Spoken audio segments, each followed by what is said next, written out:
Sugar factory ಅವರೆಲ್ಲ ಗಲಾಟೆ ಮಾಡಿದ್ದಾರೆ.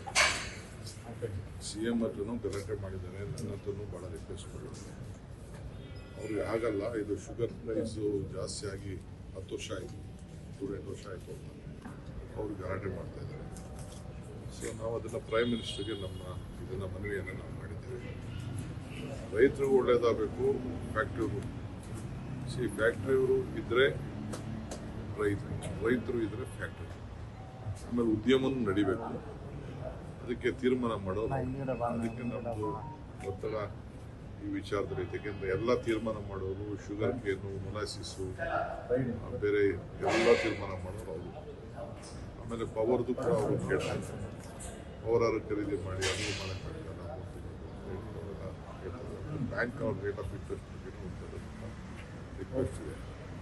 ಸೊ ಅದು ಬ್ಯಾಂಕ್ಗೆ ನ್ಯಾಷನಲೈಸ್ ಬ್ಯಾಂಕು, ಅಪೆಕ್ಸ್ ಬ್ಯಾಂಕ್ ತೀರ್ಮಾನ ಮಾಡೋದು, ಅದಕ್ಕೆ ಏನಾದರೂ ಡೈರೆಕ್ಷನ್ಸ್ ಮಾಡೋದು, ಅದಕ್ಕೆ ಅವ್ರಿಗೂ ನ್ಯಾಯ ಒದಗಿಸ್ಕೊಡ್ಬೇಕು ಅಂತ ಹೇಳಿದ್ದೀವಿ. ನೋಡೋಣ. ಭಾಳ ಸಂತೋಷ ಪ್ರಹ್ಲಾದ್ ಜೋಶಿ ಹೇಳಿದ್ದಾರೆ ಅಂತಂದರೆ ಅಟ್ಲೀಸ್ಟ್ ಅವ್ರಿಗೂ ಆ ಕಡೆ ಸ್ವಲ್ಪ ಬಿಸಿ ಅವ್ರಿಗೂ ಅರಿವಿದೆ. ಸರ್, ನಿಮ್ಮ ಕನಸಿನ ಯೋಜನೆ ಮೇಕೆದಾಟು DPR ಕೂಡ ಅದನ್ನು ಹೊಸದಾಗಿ ಇದು ಮಾಡಬೇಕು ಅಂತ ಒಂದಷ್ಟು ಹೊಸದಾಗಲ್ಲ, ಮಾಡಿಫೈ ಮಾಡಬೇಕು. ಏನಿದೆ ಅದನ್ನೆಲ್ಲ ಸರಿ ಮಾಡಬೇಕು. ಅವರು ಕೆಲವೆಲ್ಲ ಅಬ್ಜೆಕ್ಷನ್ಸ್ ಹಾಕಿ ವಾಪಸ್ ಕಳಿಸೋರೆ, ಹೊಸದಾಗಿ ಮಾಡೋಕ್ಕಾಗಲ್ಲ.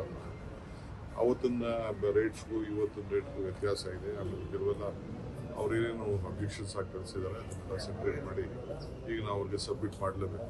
ಯಾಕೆಂದರೆ ಅದರ ಟೈಮ್ ಲೈನಲ್ಲಿ ನಾವು ಕೆಲಸ ಮಾಡಬೇಕು, ಅದನ್ನು ಮಾಡ್ತೀವಿ. ಆಮೇಲೆ ಕೇಂದ್ರ ಸರ್ಕಾರದ ಮೇಲೆ ಬಿಡ್ತೀವಿ. ಸರ್, DK ಶಿವಕುಮಾರ್ ಅವರು ಶ್ರಮ ಹಾಕಿದ್ದಾರೆ, ಪಕ್ಷಕ್ಕಾಗಿ ದುಡಿದಿದ್ದಾರೆ, ಸಾಕಷ್ಟು ಪ್ರಯತ್ನವನ್ನು ನಡೆಸಿದ್ದಾರೆ. ಆದರೆ ಯಾಕೆ ಡೆಲ್ಲಿಗೆ ಹೋದ್ರು ಕೂಡ ಹೈಕಮಾಂಡ್ ನಾಯಕರನ್ನು ಭೇಟಿ ಮಾಡಬೇಕು, ಸಾಕಷ್ಟು ಪ್ರಯತ್ನಗಳು ಆಗ್ತಿದ್ದಾವೆ ಅಂತ ಹೇಳ್ತಿದ್ದಾರೆ. ಯಾಕೆ ಸರ್? ಒಂದು ಕಡೆ BJPಯವರು ನಿಮ್ಮ ಪಕ್ಷದ ವಿಚಾರಕ್ಕೆ ಸಂಬಂಧಪಟ್ಟಂಗೆ ವ್ಯಂಗ್ಯವನ್ನು ಮಾಡ್ತಿದ್ದಾರೆ. ಇದು ಪಾಪ ಖುಷಿ ಪಡೋರು, ನಡೋರು, ದುಃಖ ಪಡೋರು, ಅವರ ಇಚ್ಛೆಯಿಂದ ಮಾಡಲಿ. ನಿಮಗೂ ಒಳ್ಳೆಯ ಆಹಾರ ಸಿಗ್ತಾ ಇದೆಯಲ್ಲ, ನೀವೆಲ್ಲ ಚೆನ್ನಾಗಿ ಖುಷಿ ಪಡ್ತಾ ಇದ್ದೀರಲ್ಲ, ಖುಷಿ ಪಡಿ. ಜನ ಎಲ್ಲ ನೀವೆಲ್ಲ ಸಂತೋಷ ಆಗಿದ್ದು ನಾವು ಸಂತೋಷ ಆಗಿದ್ದೀವಿ.